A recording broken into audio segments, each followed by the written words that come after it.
নমস্কাৰ সকলোকে পুনৰবাৰ মোৰ ভিডিঅ'লৈ সকলোকে স্বাগতম জনাইছোঁ।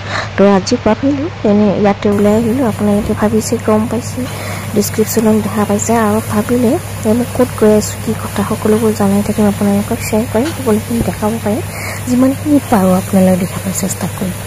তো আমি এতিয়া মই গৈ আছোঁ, মানে মোৰ লগত আছে মা আৰু ভণ্টি আৰু মই, আৰু আমি গৈ আছোঁ এতিয়া বেটাৰী গাড়ী। আৰু আপোনালোকে বেটাৰী গাড়ী কি কয় প্লিজ কমেণ্টত জনাবচোন। এয়া ফাইনেলি আমি মন্দিৰটো পাই গ'লোঁ।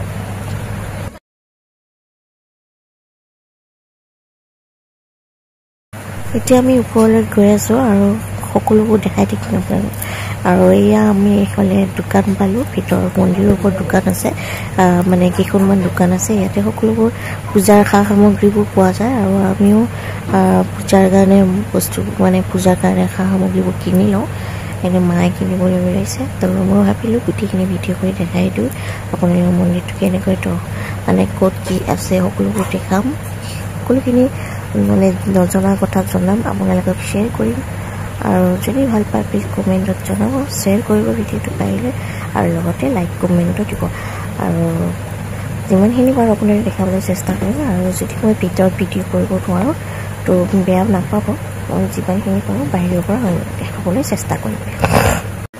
মানে আপোনালোকে ভাবিছে ক'লৈ আহিছোঁ, আমি আহিছোঁ তেজপুৰলৈ। তেজপুৰতে থকা মা ভৈৰৱী মন্দিৰলৈ দৰ্শন কৰিবলৈ আহি গ'লোঁ। আৰু ইয়াতে মানে মনৰ আশা বহুত, মানে কি মনৰ আশা পূৰণ হয়।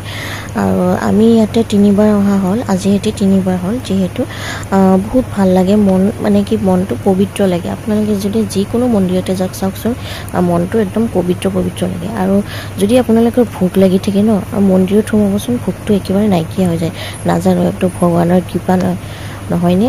আৰু এইফালে ধুনীয়া সেউজীয়া পৰিৱেশ, চাৰিওফালে ধুনীয়া বতাহ, ইমান যে ভাল লাগে আহি কাৰণে, মানে ভাল লাগে। আৰু বৰ্তমান আপোনালোকেও আহিব, মই আপোনালোকৰ লোকেশ্যনটো দি দিম, তো আহি চাব, আপোনালোকেও গম পাব নিশ্চয় নিজেও। তো এই আমাৰ পূজাৰ সামগ্ৰীবোৰ কিনা হৈ গ'ল, আমি ওপৰলৈ যাম, সকলোবোৰ জনাম, দেখাম, সকলোখিনি যিখিনি নজনা কথা আপোনালোকক জনাই থাকিম। আপোনালোকক যিমানখিনি পাৰোঁ ভিডিঅ'টো শ্বেয়াৰ কৰিবলৈ কৰিম বাৰু। আৰু যদি মই ভিতৰত ভিডিঅ' বা ফটো উঠাব পাৰোঁ মানে দিম, যদি নোৱাৰোঁ বেয়া নাপাব। মই আৰু এবাৰ ক'লোঁ, আগতো কৈছোঁ এতিয়াও ক'লোঁ, তো চাই থাককচোন শেষলৈকে, মই কিনো কৰোঁ, মানে কেনেকৈ কি আছে ক'ত আছে সকলোবোৰ জনাই থাকিম, চাই থাকক। আৰু এইফালে ধূপ চাকি বন্তি চন্তি লোৱা হৈ গৈছে, আৰু পূজাৰ বস্তু এতিয়া আমাৰ পূজাৰ সামগ্ৰীবোৰ লোৱা হৈ গ'ল। এতিয়া আমি গৈ আছোঁ ওপৰলৈ, শেষলৈকে চাব, স্কিপ নকৰিব, ভিডিঅ'টো কেনেকুৱা পালে কমেণ্টত জনাবলৈ নাপাহৰিব।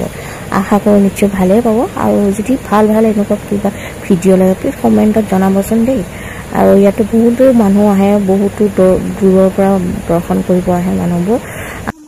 এয়া আমাৰ প্ৰসাদৰ ফল মূল, আৰু সেইটো মানে ভণ্টিৰ মোনাত আছে, মানে কি কয় ভোগ চোগ আছে, ভোগ চোগ আৰু আমাৰ ফল মূল এইবোৰ সকলোবোৰ লোৱা হৈ গৈছে। তাৰপিছত আমি গৈ আছোঁ ওপৰৰ ফালৰ পৰা, ওপৰৰ ফালেদি গৈ আছোঁ। কমেও 400 বছৰৰ পুৰণি এটা মন্দিৰ। আজি মই গৈ আছোঁ তেজপুৰতে থকা শ্ৰী শ্ৰী মা ভৈৰৱ মন্দিৰলৈ বুলি, ভৈৰৱী দেৱালয় বুলিও জনা যায়। এই মন্দিৰত কাৰ পূজা কৰা হয় আচলতে? আপোনালোকে মহাবিদ্যাৰ কথা জানেনে? মহাবিদ্যা হৈছে হিন্দু ধৰ্মৰ 10 গৰাকী তান্ত্ৰিক দেৱী, যি দেৱীময় বিভিন্ন দিশত পৰিণত কৰে।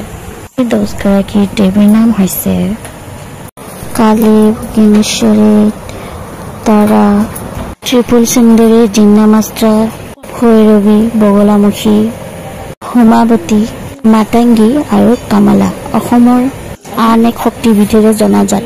এতিয়া শোণিতপুৰৰ ৰজা বানৰ জীয়ৰী উষাই সদায় ইয়ালৈ পূজা কৰিবলৈ আহিছিল। গতিকে ভৈৰৱী মন্দিৰ হৈছে মাৰ ৰুদ্ৰ আৰু সাহসত প্ৰতিনিধিত্ব কৰা এখন ঠাই, য'ত মাৰ উপস্থিতিও অনুভৱ কৰিব পাৰি। আৰু এতিয়া আমাৰ ভোগ বিতৰণ কৰা হ'ব, প্ৰসাদ খাম, আৰু এতিয়া ইয়াৰ পৰা আমি লাহে লাহে ওলাই পেলাই ঘৰলৈ যাম। আশা কৰোঁ ভালেই পাব নিশ্চয়, কমেণ্টত জনাব কেনেকুৱা পালে। আৰু এইটো চাইডে আছে আমাৰ প্ৰসাদৰ ঘৰ, ইয়াতে প্ৰসাদ বিতৰণ কৰা হয়। এয়া মোৰ লুক, আজি মোৰ এই লুকটো কেনেকুৱা লাগিছে প্লিজ কমেণ্টত জনাবলৈ নাপাহৰিব দেই।